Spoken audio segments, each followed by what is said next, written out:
kéo xí ấy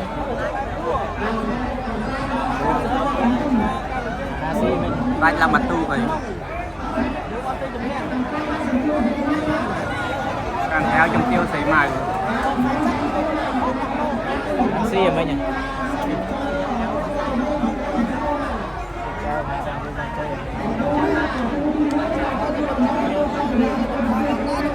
đây là nông lái của mình thật nông lái không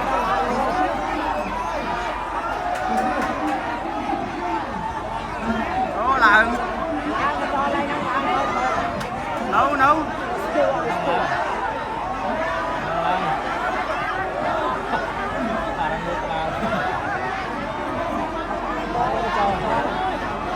lạng men